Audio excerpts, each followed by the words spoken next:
Nursing മേഖലയിൽ ഏറ്റവും അധികം ചൂഷണം നേരിടുന്നത് ട്രെയിനികളാണ്. ശമ്പളം വർദ്ധിപ്പിച്ചെന്ന് അവകാശവാദം ഉന്നയിക്കുമ്പോഴും പരമാവധി 6000 രൂപ വേതനം മാത്രം ലഭിക്കുന്ന ട്രെയിനികളുടെ കാര്യത്തിൽ സർക്കാർ ചെറുവിരൽ പോലും അനക്കിയിട്ടില്ല. പല ആശുപത്രികളിലും 5-10 വർഷമാണ് ട്രെയിനികളായി നഴ്സിംഗ് ബിരുദധാരികൾക്ക് ജോലി ചെയ്യേണ്ടി വരുന്നത്.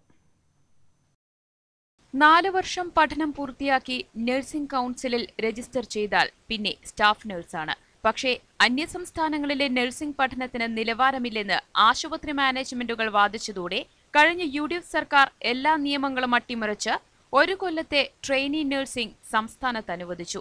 പക്ഷേ ഈ ഉത്തരവ് മറിയാക്കി ആശുപത്രി മാനേജ്മെന്റുകൾ കൊയ്യുന്നത് കോടികളുടെ ലാഭം.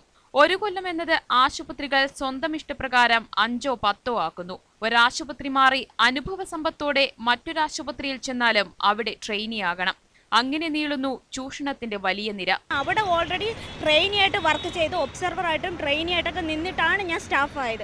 അത് കഴിഞ്ഞ് ഇവിടെ വന്നിട്ടും ഇവിടുത്തെ ഹോസ്പിറ്റലിൽ ഞാൻ ട്രെയിനിയായിട്ട് നിന്നു. പിന്നെ അസോസിയേറ്റഡ് സ്റ്റാഫായിട്ട് 1.5 വർഷം വർക്ക് ചെയ്തു.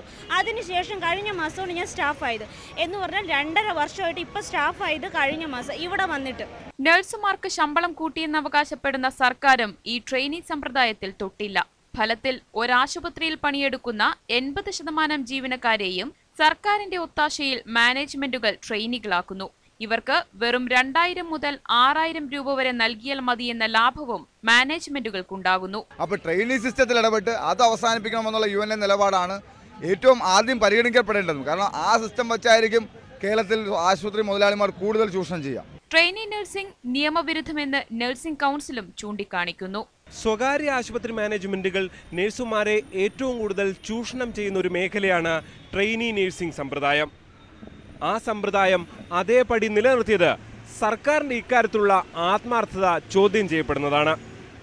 G Sreejith, News 18, Thiruvananthapuram.